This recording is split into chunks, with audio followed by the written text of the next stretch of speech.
राधे राधे, जय श्री कृष्णा। प्रिय भक्तजनों, आप सभी का मायरा वॉइस चैनल में हार्दिक स्वागत है। आज की इस वीडियो में आप सुनेंगे ज्येष्ठ माह में प्रतिदिन सुनी जाने वाली सीता माता की नित्य की कहानी। यह सीता माता की ऐसी कहानी है जिससे घर के धन अन्न के भंडार भर जाते हैं। तो आइए सुनते हैं सीता माता की नित्य नेम की कहानी। तो सभी प्रेम से मिलकर बोलिए, सीता माता की जय हो। यह कहानी सीता माता कहती थी और श्री राम इसे सुना करते थे। एक दिन श्री राम भगवान को किसी काम के लिए बाहर जाना पड़ गया तो सीता माता कहने लगी कि भगवान, मेरा तो 12 वर्ष का नित्य नेम है, यानी नित्य नियम है। अब आप बाहर जाएंगे तो मैं अपनी कहानी किसे सुनाऊंगी?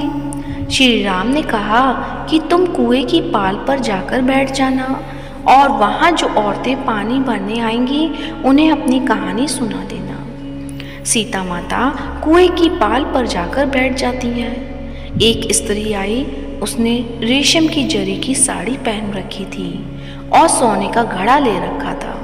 सीता माता उसे देख कहती हैं कि बहन, मेरा 12 वर्ष का नित्य नेम सुन लो। पर वह स्त्री बोली कि मैं तुम्हारा नित्य नेम सुनूंगी तो मुझे घर जाने में देर हो जाएगी और मेरी सास मुझसे लड़ेगी। उसने कहानी नहीं सुनी और चली गई। उसकी रेशम जरी की साड़ी फट गई, सोने का घड़ा मिट्टी के घड़े में बदल गया। सास ने देखा तो पूछा कि ये किसका दोष अपने सिर पर लेकर आ गई है। बहू ने कहा कि कुएं पर एक औरत बैठी थी, उसने कहानी सुनने के लिए कहा लेकिन मैंने सुनी नहीं, जिसका यह फल मिला। बहू की बात सुनकर अगले दिन वही साड़ी और घड़ा लेकर सास कुएं की पाल पर गई। सास को वहीं माता सीता बैठी मिली तो माता सीता ने कहा कि बहन, मेरी कहानी सुन लीजिए। सास बोली, एक बार छोड़, मैं तो 4 बार कहानी सुन लूंगी।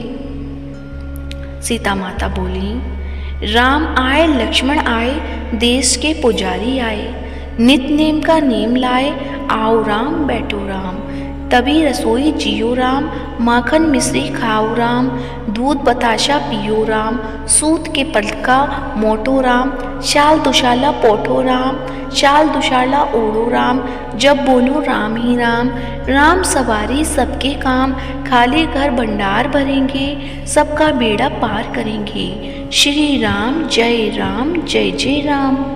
सास बोली, बहन, कहानी तो बहुत अच्छी लगी।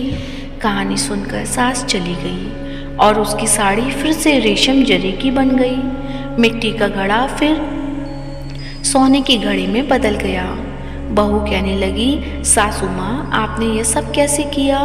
सास ने कहा कि बहू, तू दोष लगा के आई थी और मैं अब दोष उतार कर आ रही हूँ। बहू ने फिर पूछा कि वह कुएं वाली स्त्री कौन है? सास बोली, वे तो सीता माता थी, वे पुराने से नया कर देती हैं, खाली घर में भंडार भर देती हैं, वह लक्ष्मी जी का वास घर में कर देती हैं, आदमी की जो भी इच्छा हो उसे पूरा कर देती हैं। बहू बोली कि ऐसी कहानी मुझे भी सुना दो। सास बोली कि ठीक है, तुम भी सुनो। और सास ने कहानी शुरू की।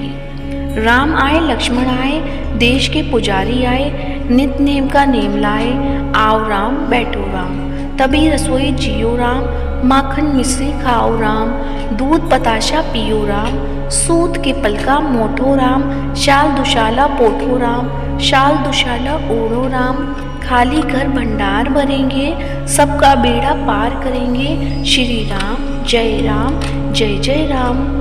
कहानी सुनकर बहू बोली कि कहानी तो बहुत अच्छी है। सास ने कहा कि ठीक है, इस कहानी को रोज कहा करेंगे।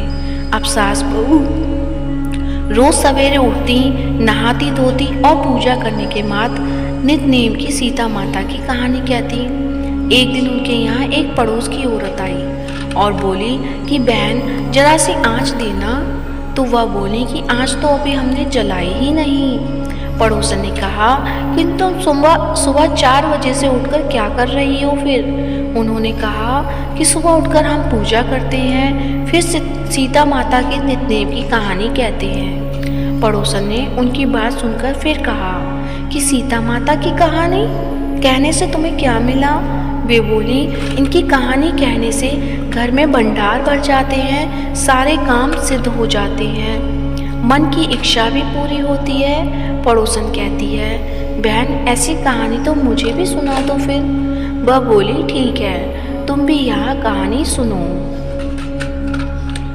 राम आए, लक्ष्मण आए, देश के पुजारी आए, नित्य नेम का नेम लाए, आओ राम बैठो राम, तभी रसोई जियो राम, माखन मिश्री खाओ राम, दूध बताशा पियो राम, सूत के पलका मोटो राम, शाल दुशाला पोटो राम, शाल दुशाला ओढ़ो राम, जब बोलूं राम ही राम, राम सवारे सबके काम, खाली घर भंडार भरेंगे, सबका बेड़ा पार करेंगे, श्री राम जय जय राम। सारी कहानी सुनने के बाद पड़ोसन कहने लगी, बहन कहानी तो बहुत अच्छी लगी। अब वह पड़ोसन भी नित्य सीता माता की कहानी कहने लगी।